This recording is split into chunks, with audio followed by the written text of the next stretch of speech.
Hey, everybody. It is Ava Cherie, Miss Motivational Mogul Mindset, and I'm coming to you from my desk, the place where it all happens, the place where my creativity is sparked, my energy is surged, and I can hear the voice of God leading me and directing me, my meditation room, my sanctuary, my safe haven.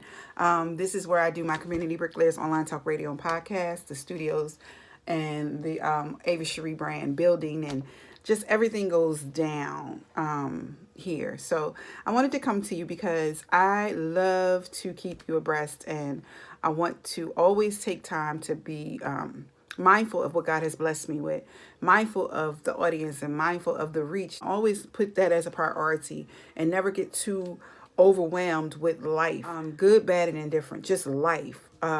Knowing that I can come to people and people can come to me and we can press towards the mark in spite of and despite of what it is that we're going through. I said both because they're more interchangeable. I'm sorry. But anyway, I'm going to do the food for your soul quote. Confidence is taking a failure and using it as a study guide so the next time you show up early to pass the test. What does that mean?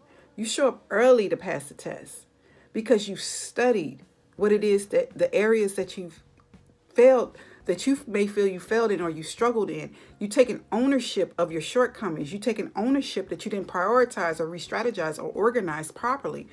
You are going to show up early because you believe in you. You are going to show up early because you didn't get that far to that test to say no. You didn't get that far to that test to turn around. You are going to show up early because you feel worthy. You are going to show up early because God has something waiting and someone waiting to pass the torch to you. God has a blessing on the other side of that achievement. One of the other food for your soul quotes was, confidence is not comfortable. The bigger the challenge, the greater the victory. Okay, so things can look too huge for you to understand.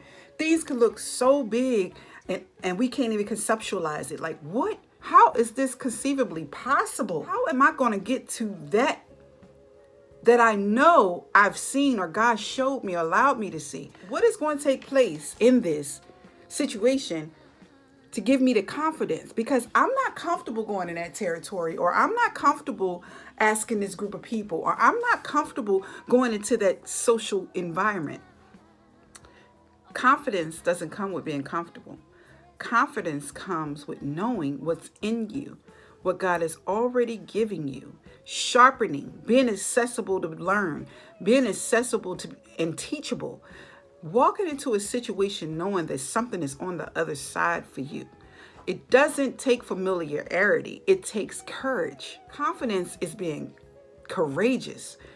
It does. If you're comfortable and you're familiar with making the same errors, having the same failures, causing the same setbacks. That's a key word. Causing, creating, self-sabotaging, having the same set of setbacks, then you will feel insecure. You will feel inadequate. You will feel ill-equipped. Because guess what? Everything around us is moving. It's moving pieces.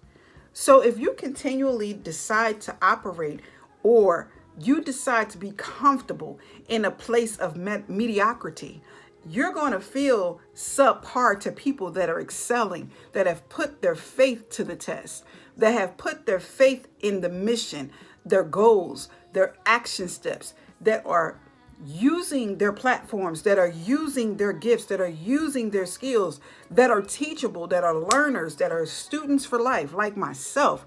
You're going to always feel inadequate due to your circumstances. And the bad part is when you're comfortable, now you've become insecure. You start to say because of everybody else did something to you. Nobody you can see did anything for you ever in your life. It was everything that was done to you, instead of in spite of the things that were presented and or done to me then.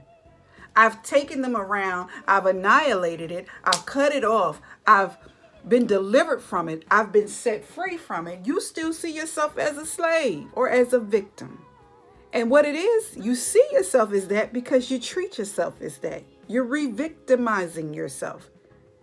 You're re-victimizing yourself with the memories of your failures or people who have failed you. You're re-victimizing, you're self-sabotaging and causing self-harm because you are comfortable in your insecurity. You're comfortable in pointing fingers. You're comfortable in denial. You're comfortable being held hostage and bound by the things you pick up every day and put in your mind and listen to in these ears and digest in this system, in this vessel, in this temple. You comfortable.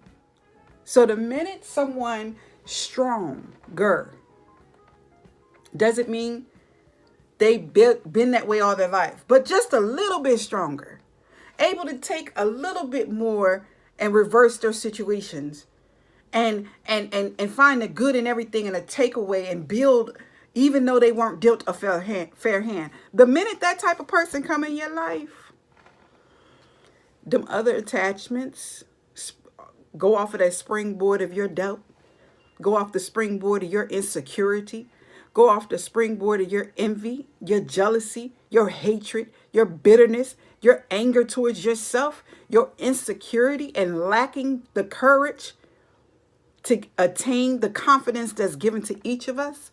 That thing rises up in you and you cause destruction. You are comfortable putting your foot on somebody's dreams, suffocating their dreams, putting your foot on their neck, talking about them, creating lies, creating stereotypes, prejudices, creating falsehood. You're comfortable in your misery. And it's so easy to say hurt people, but it is absolutely the truth. What we have to do, the people that's in movement and motion, the M&Ms, the people that are in movement and in motion, we have to figure out why we keep allowing the same type of hurt, the same type of people to inflict the same kind of pain. So if I know that a comfortable person lacks these things, but I'm a little bit more confident, why do I expect them to be able to uplift me? You can sow a seed, but you can't fly at their altitude.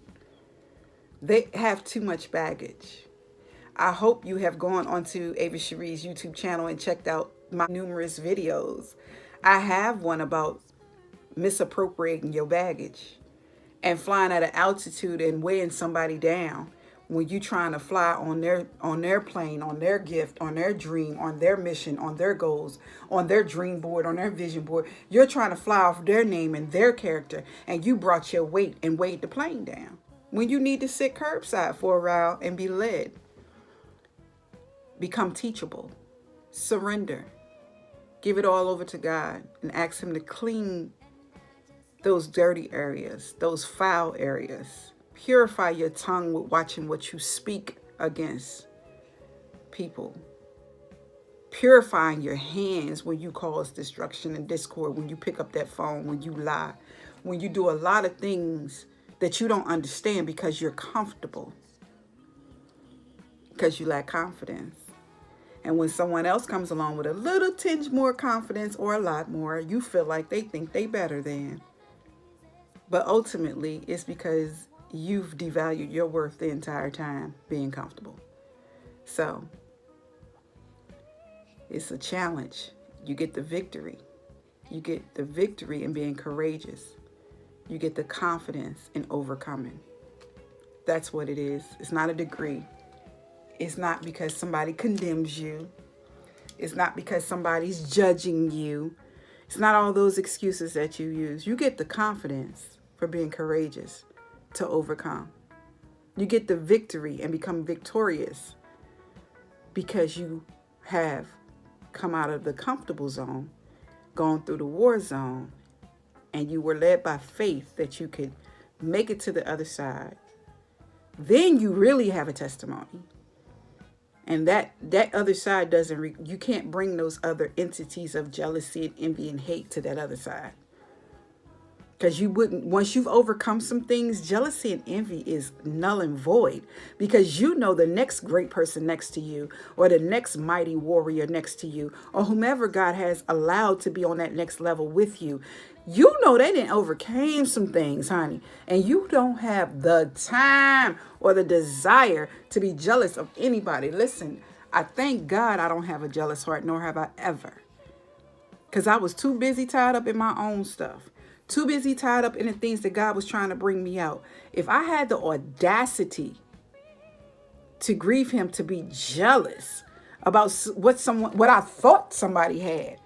Listen, if it looked that good, I don't want it, because you ain't done enough to get it, probably.